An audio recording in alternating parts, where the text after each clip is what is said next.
Shalom semuanya, kembali lagi di program kita Today's Message Podcast bersama saya Hosea Claudio, dan kembali kita akan ngobrol seru, dan kembali sudah ada Bapak Bambang Nursena yang akan menjadi narasumber kita kali ini.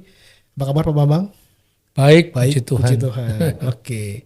Pak, kita akan kembali melanjutkan diskusi kita nih Pak ya. Dan kali ini kita akan bicara tentang keilahian Kristus gitu. Nah, pertanyaan pertama gini nih Pak. Menurut Bapak, sebenarnya apakah ini mungkin berdasarkan beberapa orang yang sering bertanya hal ini gitu. Apakah Allah itu emang bisa punya anak gitu ya? Terus yang berikutnya, pernikahan Allah yang adalah roh dengan manusia yang adalah daging itu emang sebenarnya ada gitu kan? Karena Yesus itu kan datang katanya dari Roh Kudus gitu kan. Nah, itu sebenarnya seperti apa Pak penjelasannya, Pak? Ya, itu sering kali ya muncul di dunia medsos itu ya. Iya, betul. Itu sebetulnya pertanyaan-pertanyaan awam yang saya anggap sebagai pertanyaan pramanusia itu. Oke, oke. Kenapa pramanusia?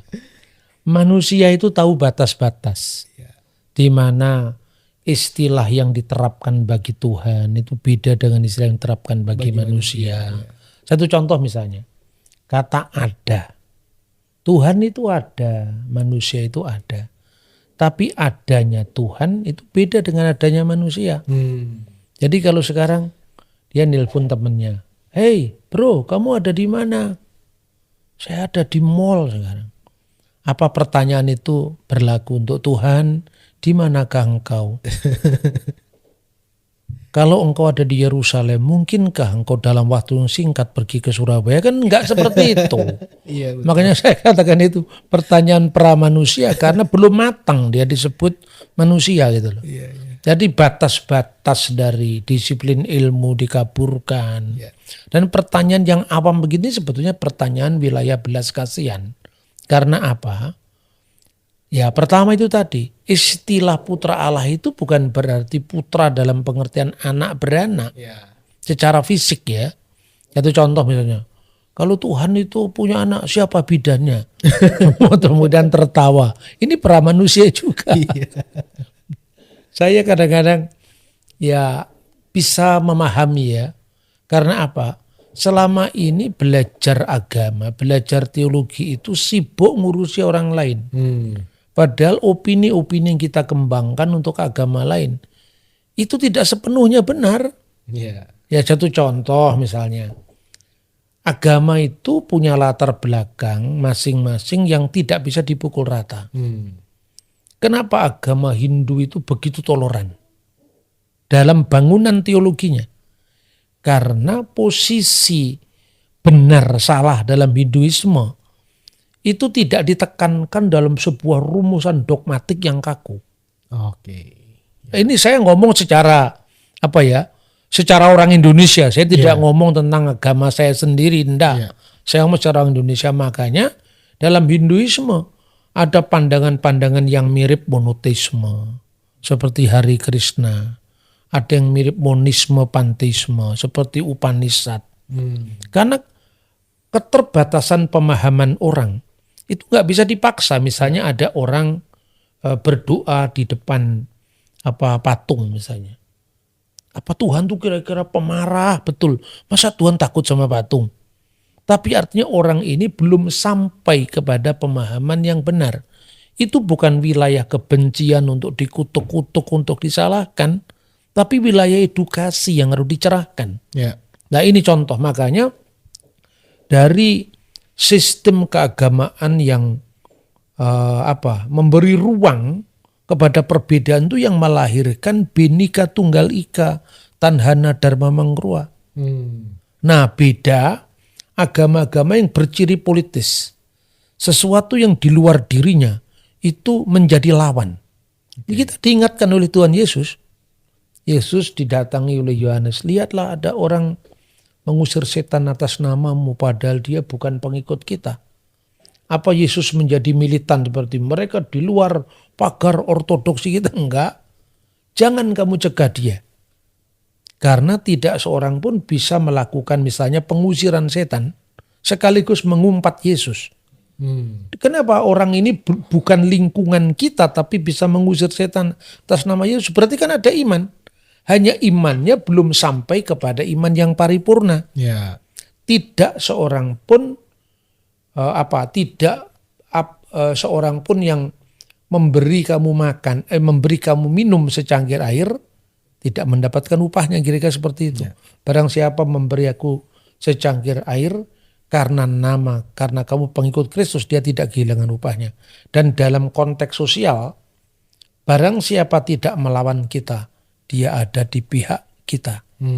Lah ini, makanya saya katakan pramanusia itu istilah yang sebetulnya agak keterlaluan ya. Tapi karena ini kenapa tidak habis-habis? Menilai orang lain dari perspektifnya. Dan kemudian dipikirnya orang itu seprimitif itu. Tidak. Ketika kekristenan muncul, orang Yahudi sudah punya doa Avenu Malkinu, Bapa kami dan Raja kami. Ketika Kristus sebelum mengajarkan doa Bapa kami, Avenu Sebasemayim, orang Yahudi sudah punya doa Avenu Sebasemayim. Hanya pemaknaannya secara Kristen lebih spesifik kepada hubungan personal antara manusia yang menerima penebusan dalam Kristus dengan Tuhan yang disebut Bapa di surga. Tapi istilah Bapa itu tidak berarti jenis kelamin. Ya toh? Apalagi kalau dikatakan anak Allah. Anak Allah itu maknanya kan beragam. Raja-raja Israel yang dilantik sebagai raja diurapi dengan minyak disebut anak Allah. Malaikat-malaikat yang ketika dunia dan langit bumi diciptakan, bintang-bintang fajar dan anak-anak Allah bersorak-sorai. Malaikat disebut Bene Elohim, anak-anak Allah dalam pengertian ciptaan-ciptaan sebelum manusia. Lalu Yesus disebut anak tunggal Allah, monogenes theos. Itu konteksnya apa? Karena Yesus itu firman Allah yang kekal, yang kemudian menjadi manusia kan? Maka dikatakan monogenes theos. Barang siapa yang percaya kepada anak tunggal Allah, yaitu firman Allah yang menyatakan siapa Allah itu, maka dia disebut anak-anak Allah. Jadi anak Allah secara adoptif karena penerimaan kita kepada sang anak tunggal. Itu semua kata kiasan. Seperti ibarat gini, lahirnya sebuah ide. Apa itu membutuhkan seorang ibu. Kemudian seolah-olah misalnya lahirnya Pancasila. Bung Karno lah yang melahirkan Pancasila. Loh, Bung Karno laki-laki kok bisa melahirkan? Atau Pancasila itu lahir dari pikiran Soekarno. Siapakah istrinya Soekarno yang melahirkan Pancasila? Kalau istrinya Bung Karno yang melahirkan Bu Megawati, Bu Fatmawati. Masa begitu? Jadi istilah anak Allah itu harus dipahami pertama secara general. Itu di perjanjian lama sudah ada untuk malaikat, untuk Raja Israel. Tetapi di perjanjian baru secara spesifik dimaknai Kristus sebagai firman Allah. Pada mulanya ada firman, firman itu bersama-sama dengan Allah dan firman itu adalah Allah. Segala sesuatu dijadikan oleh dia, oleh firman ini. Dan tanpa dia tidak ada sesuatu pun yang jadi dari segala yang telah dijadikan. Firman itu telah menjadi manusia, tinggal di antara kita, dan kita telah melihat kemuliaannya, yaitu kemuliaan yang diberikan kepadanya sebagai anak tunggal Bapa. Jadi anak tunggal Bapa itu kata kias dari firman yang kekal tadi. Itu. Jadi ini pertanyaan pramanusia ya Pak. Jadi ini harus dipahami dengan lebih dalam lagi. Nah, berikutnya nih Pak, kan kita sering mendengar bahwa Yesus itu inkarnasi, ya kan ya. Nah, bisa nggak sih Pak dijelaskan tentang inkarnasi ini? Karena beberapa orang juga masih suka bingung kayak 100% Tuhan tapi 100% manusia. Sebenarnya seperti apa sih inkarnasi Yesus itu? Kata inkarnasi itu diambil dari Alkitab bahasa Latin, dari Vulgata. Inkarnasi itu masuk ke dalam karne, daging. Jadi sesuatu yang sifatnya ilahi memasuki ruang dan waktu yang sifatnya duniawi Ya. dan kemudian menjadi. Maka inkarnasi, bedakan dengan reinkarnasi. Kalau reinkarnasi itu istilah bahasa Inggris reincarnation untuk bahasa Sanskerta yang artinya lahir kembali. Nah, jadinya artinya manusia rohnya kembali ke sana, nanti kembali ke dunia lewat sosok yang berbeda, itu beda. Ya. Inkarnasi firman yang menjadi daging dan itu eksklusif hanya satu kali lewat pribadi Sang Kristus. Ya. Lalu tentang apa tadi? Yesus 100% manusia dan 100% Tuhan. Sekarang kalau dikatakan dan firman itu telah menjadi manusia. Kehologos saks igin itu. Firman telah menjadi manusia. Firman manusia. Dan di tengahnya ada kata telah menjadi. Nah sekarang firman manusia. Firman itu sesuatu yang sifatnya abstrak. Firman itu tidak kelihatan. Firman itu tidak bisa mati. Oleh firman itu Allah menciptakan langit, bumi, dan seisinya. Manusia itu ruang dan waktu. Ya. Memasuki ruang dan waktu, ya kan? Nah, dalam konteks manusia ini, maka sifatnya fisik. Dalam pra-manusia sebagai firman, non-fisik. Sekarang yang non-fisik turun menjadi yang fisik. Ya. Maka di sini ada dua wilayah. Wilayah yang sifatnya pra-eksisten, sebelum dia eksis sebagai manusia, lalu wilayah eksistensinya jadi manusia. Jadi manusia. Dalam bahasa sederhananya, 100% manusia itu merujuk kepada firman yang kekal tadi. Sepenuhnya manusia ketika firman menjadi manusia. Ya. Dan ini sebenarnya tidak hanya berlaku bagi Kristen saja. Dalam agama apapun juga ada. Bagaimana yang ilahi itu mewujud, baik itu lewat dirinya sendiri maupun firmannya, menjadi yang fisik. Misalnya konsep avatar atau awatara dalam Hinduisme. Bagaimana sekarang Wisnu menjadi Krishna, Wisnu menjadi Rama. Kan berarti ada Wisnu yang kekal, ada Rama yang temporal. Ya. Bagaimana firman yang kekal menjadi manusia, ada firman yang kekal, ada Yesus yang temporal, kan gitu kan. Bahkan tidak hanya itu. Ada saudara kita yang percaya firman menjadi kitab. Berarti ada firman yang sifatnya supranatural, yang sifatnya preeksisten sebelum dia turun ke dunia, dan ada kitab dalam bentuk fisik. Nah itu muaranya di situ.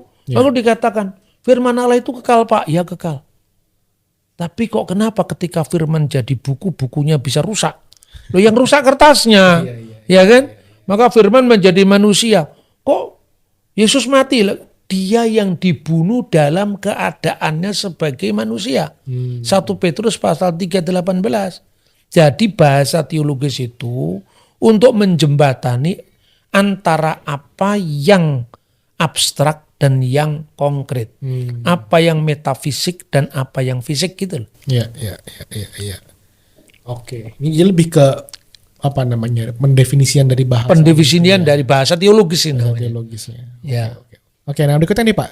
Jadi sebenarnya siapa sih yang mati dan kayu salib itu? Apakah benar-benar pasti Yesus, Pak? Pasti Yesus. Pasti ya. Gak usah diperdebatkan itu. Itu sudah pasti. Karena itu wilayah sejarah, bukan wilayah tafsiran Ini fakta teologis. sejarah itu ya? Fakta sejarah. Oke. Jadi gini, kita tutup Injil pun Yesus pasti mati di salib. Karena apa?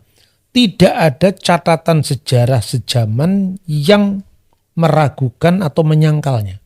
Jadi misalnya saya berikan contoh. Catatan Cornelius Tacitus. Cornelius Tacitus seorang senator Roma, ahli sejarah Roma. Dia menulis bahwa pada masanya itu ada kelompok yang disebut Kristiani. Orang-orang Kristen. Di mana nama Kristiani ini diambil dari tokoh yang disebut Kristus. Yang mati disalibkan pada masa pemerintahan Tiberius Kaisar di bawah prokurator kita Pontius Pilatus. Ini catatan sejarah. Tidak usah berdebat soal ayat. Flavius Josephus. Sekalipun yang disebut Testimonium Flavianum itu ada teks-teks yang oleh para ahli diragukan. Dia adalah Kristus, itu diragukan. Apakah orang Yahudi percaya Yesus adalah Kristus? Kenapa disebut dia adalah Kristus? Nah, sekarang sudah ditemukan naskahnya dalam bahasa Aram. Ditulis di situ mungkin saja dia adalah Kristus. Tampaknya dia adalah Kristus. Itu bukan bahasa pengakuan.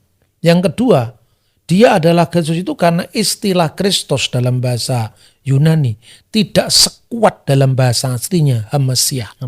Tapi yang jelas, kalau misalnya teks-teks yang diragukan oleh para ahli modern itu kita tolak saja, tetap teks aslinya yang berbunyi Yesus telah disalibkan pada masa pemerintahan Pontius Pilatus, itu tidak diragukan dimanapun juga. Yang diragukan adalah kata-kata dia adalah Kristus. Dia melakukan beribu-ribu mujizat itu diragukan sama beberapa ahli. Katakanlah yang ini delete saja. Tetap saja pada masa itu hiduplah seorang bijaksana namanya Yesus. Atas desakan para pemimpin agama kita, dia telah disalibkan pada masa pemerintahan Pontius Pilatus. Clear. Itu fakta sejarah. Pertanyaannya, kapan mulai peristiwa salib diragukan? Itu kira-kira sekitar 200 tahun setelah peristiwa. Yaitu kapan? Itu pun bukan penyangkalan historis loh. Itu adalah latar belakang pemikiran gnostik. Nah, pemikiran gnostik itu gimana? Akarnya dari filsafat Yunani. Karena kalau kita lihat sebelum zaman Kristen, di panggung filsafat Yunani itu sudah dua aliran. Yang pertama Epimenides dari Elia, satunya lagi Parmenides dari Elia, satunya lagi adalah Heraklitos. Heraklitos itu mengatakan yang paling terkenal tuh, Pantarei, segala sesuatu mengalir, segala sesuatu berubah. Satu-satunya yang tidak berubah adalah perubahan itu sendiri. Jadi dunia ini berada di dalam arus perubahan yang terus-menerus. Lawan pemikiran filsafatnya Parmenides. Segala yang tampak berubah itu hanya tampaknya, padahal tidak berubah. Ketika kita saksikan seolah-olah semua berubah, itu dia tetap tinggal di sini. Nah, itu kira-kira seperti itulah. Kemudian dua pemikiran itu didamaikan oleh Plato. Plato mengatakan dua-duanya benar, dua-duanya salah, kira-kira seperti itu. Yang benar itu segala sesuatu tidak berubah, itu di alam ide, di sana. Yang berubah itu di alam temporal ini. Nah, Tuhan itu nantinya begitu, hidup atau ada di alam sana itu, yang tidak berubah, tidak bergerak, abadi, kekal. Sementara antropos, manusia itu hidup di kosmos ini yang serba berubah. Nah, karena Tuhan itu terlalu sucinya, terlalu transendennya, manusia itu terlalu kotornya, maka tidak mungkin keduanya bisa disatukan.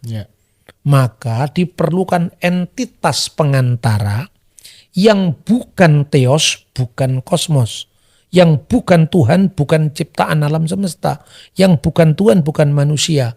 Beberapa ahli menyebutnya logos.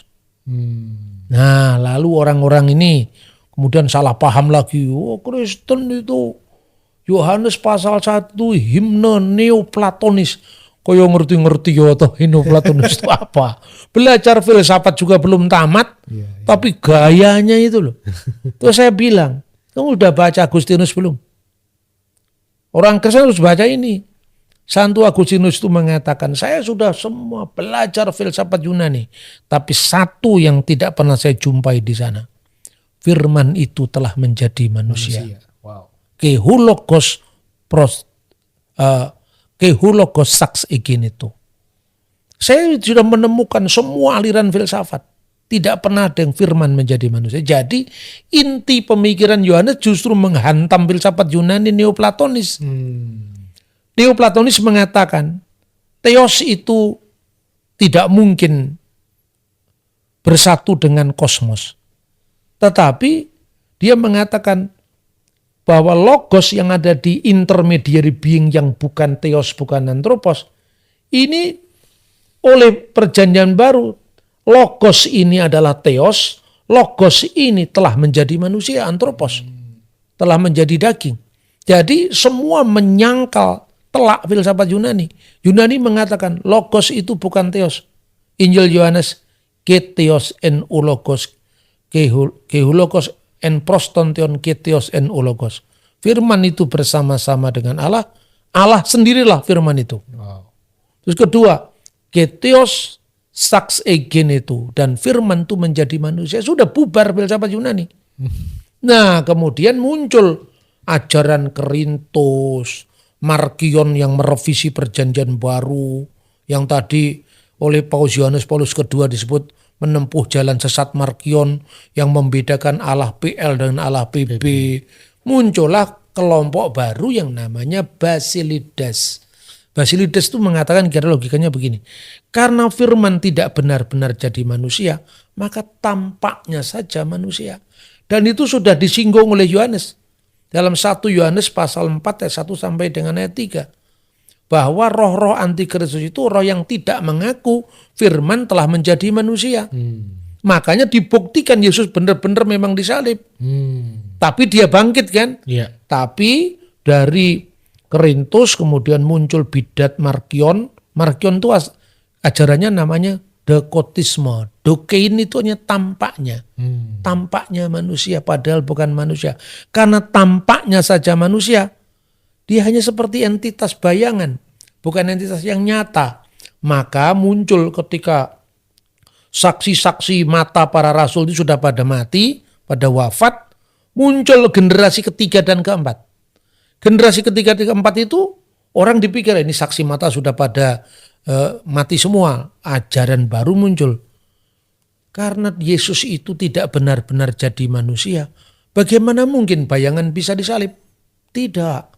Yang disalib itu orang lain. Siapa yang disalib? Simon orang Kirene yang wajahnya diserupakan dengan Yesus. Dialah yang mati disalib. Yesus sendiri pulang ke alam cahaya. Itu ajarannya. Jadi artinya ajaran Basilides itu muncul di akhir abad kedua, awal abad ketiga. Penyalipan terjadi tahun 33 Masehi. Sudah 200 tahun lebih setelah peristiwa. Setelah itu malah ya. Nah jadi artinya apa? Yesus pasti disalib.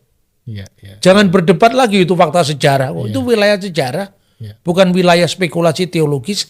Tapi kalau kita ditanya, untuk apa Yesus disalib? Apa makna penyaliban? Jawabannya di Alkitab. Iya. Jadi bedakan antara perdebatan teologis dengan fakta historis. Oke. Nah berikut ini Pak, apakah Yesus dalam sejarah sama dengan Yesus dalam iman yang dijalani orang Kristen saat ini? Pertanyaan itu sama dengan apakah Diponegoro yang kita agungkan sebagai pahlawan itu sama dengan Diponegoro yang ditahan Belanda mati di Makassar itu. Ya sebagai sebuah pemahaman teologis itu kan gambaran ideal.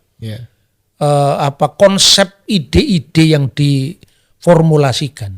Ya tentu kalau ada perbedaannya ada bedanya. Tapi dia mengacu pada sosok historis yang sama. Ungkapan Yesus iman, Yesus sejarah. Itu kan muncul karena pemikiran orang barat. Yang mencoba membuat distansi antara fakta sejarah dengan fakta iman. Ini pemikiran beberapa abad lalu. Sekarang udah ketinggalan pemikiran seperti itu. Jadi saya ini kan tidak mudah percaya. Dengan termasuk teori-teori mazhab Tübingen dan sebagainya. Tapi bukan berarti saya menyangkal membabi buta. Ada sesosok kebenarannya, metodologi berpikirnya benar, saya akui benar. Tapi artinya teori itu terlalu lemah untuk membuat distansi antara Yesus sejarah dengan Yesus iman. Yesus yang diimani itu pasti punya akar sejarah. Maka saya mengenalkan istilah sejarah yang penuh bukti adalah mitra iman yang penuh bakti. Jadi iman itu wilayah bakti, sejarah itu wilayah bukti. Tapi sejak awal kita diajari oleh para bapak gereja, kenapa Irenaeus berani mati, diterkam singa itu, dicabik-cabik? Karena dia tidak mau membedakan Yesus sebagai sejarah dengan Yesus iman. Bagi dia Yesus yang dialami itu ya Yesus sejarah, sekaligus diimani sebagai Yesus iman. Maka dia katakan, Ignatius dari Antioquia itu kan muridnya Rasul Petrus. Dia katakan dia benar-benar dilahirkan dari perawan. Dia benar-benar telah disalibkan sampai mati. Artinya apa? Yesus yang diimani bangkit, yang menjadi sembahannya, menjadi Tuhannya, juru selamatnya, itu Yesus yang pernah hidup di Galilea, pernah berkarya dengan murid-muridnya, yang dilahirkan benar-benar oleh perawan Maria dan mati di bawah pemerintahan Pontius Pilatus dan bangkit kembali. Ya. Itu. Jadi itu udah sesuatu yang sama persis pasti ya Pak ya. Ya persisnya bukan persis matematis tentu. Iya. Karena maksudnya, kalau bicara teologi itu kan sesuatu yang sifatnya metafisik ya. Iya. Oke. Nah, terus ada lagi nih, ini sebuah pertanyaan yang menarik juga sih Pak. Karena kita kan baru aja kemarin ini Paskah.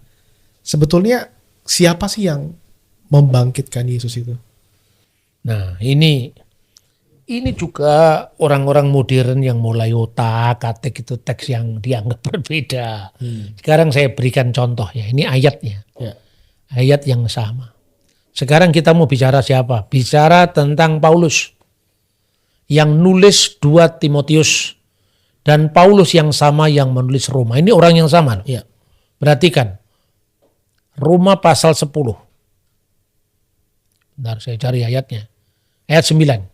Sebab jika kamu mengaku dengan mulutmu bahwa Yesus adalah Tuhan dan percaya dalam hatimu bahwa Allah telah membangkitkan dia dari antara orang mati, maka kamu akan diselamatkan.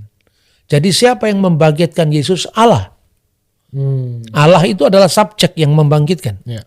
Paulus yang sama menulis di dalam 2 Timotius 2 ayat 8. Ingatlah ini. Yesus Kristus yang telah bangkit dari antara orang mati, yang telah dilahirkan sebagai keturunan Daud, itulah yang kuberitakan dalam Injilku. Yesus yang telah bangkit dari antara orang mati. Ya. Dia bangkit, nggak diistilahkan dibangkitkan. Jadi konteksnya kembali kepada Dwinatur Kristus tadi.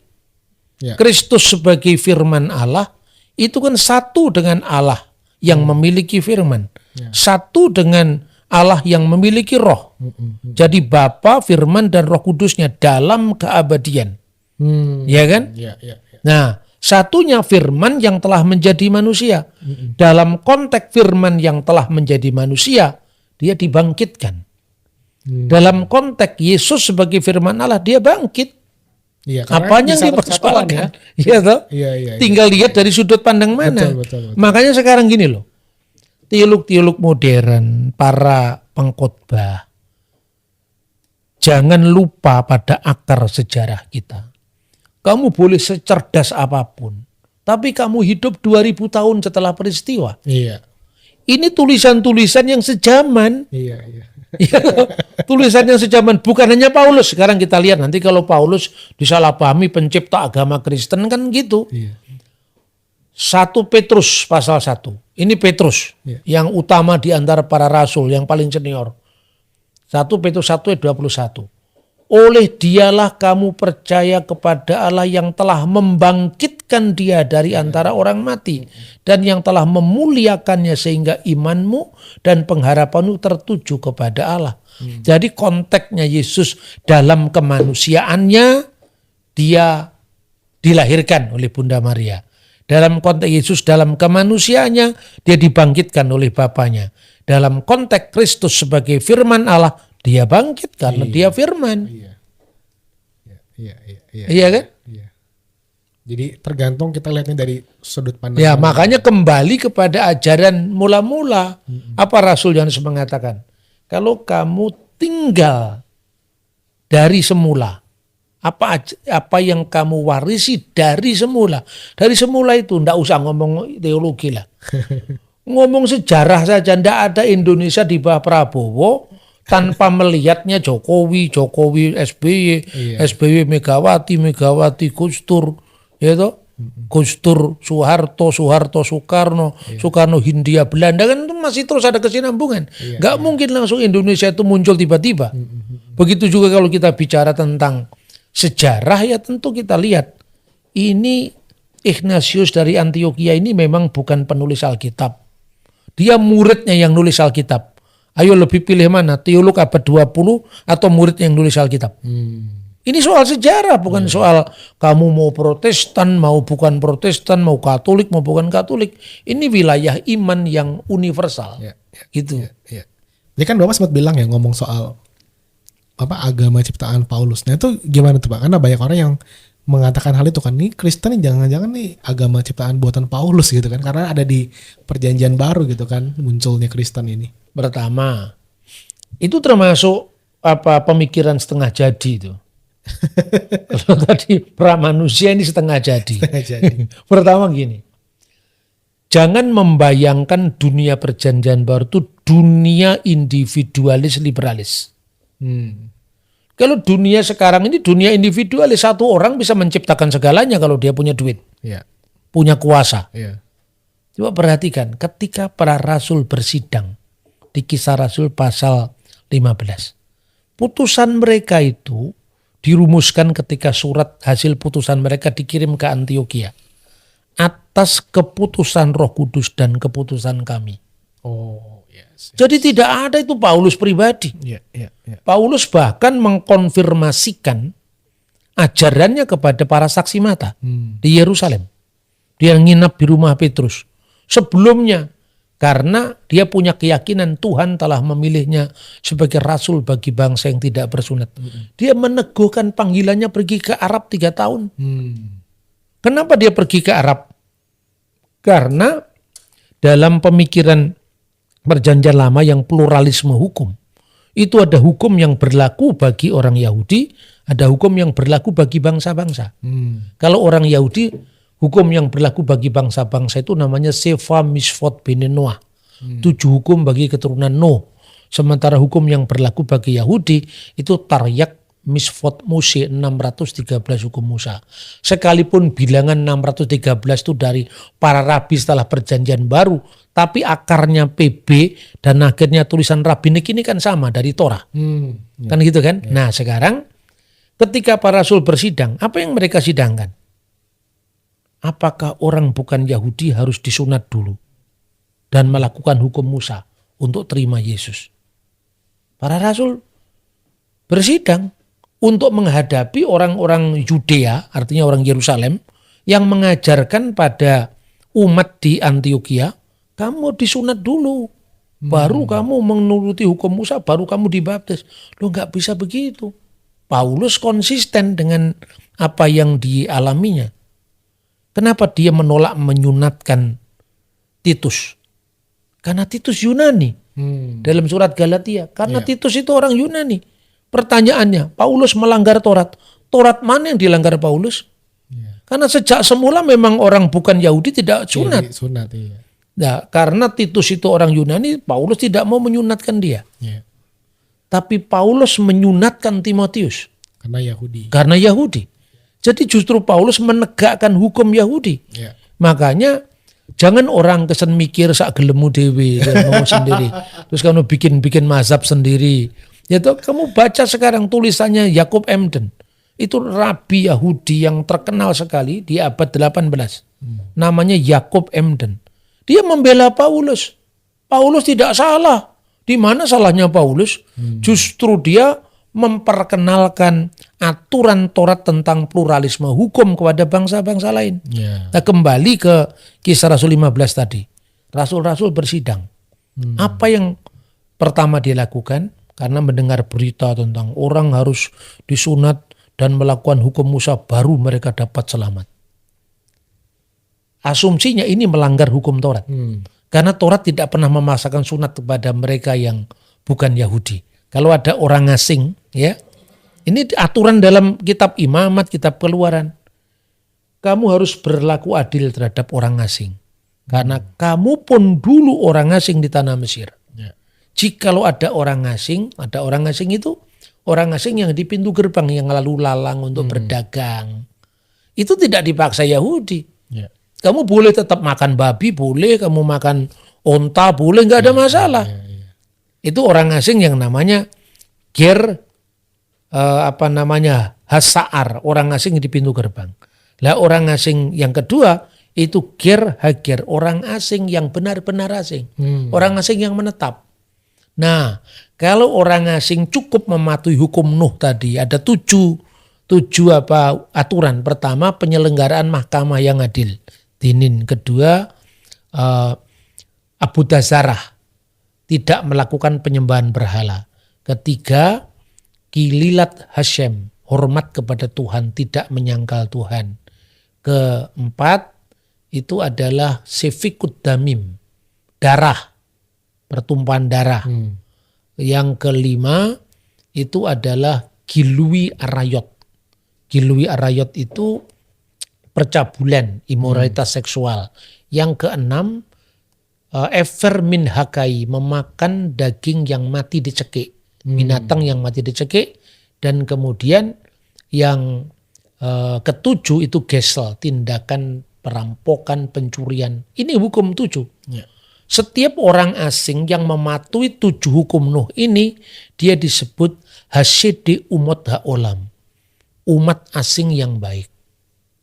Itu clear dalam hukum Yahudi, tidak perlu imamat pasal 11 dilakukan kepada mereka, tidak perlu sunat. Ya. Nah, kalau orang asing itu tinggal tetap di wilayah Israel dan dia kepingin beribadah di bait suci, merayakan Paskah dan seterusnya, kamu harus disunat. Karena sunat itu pintu masuk menjadi orang Yahudi. Ya. Ketika kamu menjadi orang Yahudi disunat, kamu harus melakukan seluruh hukum Taurat. Tidak hanya hukum Nuh, tapi seluruh hukum Musa.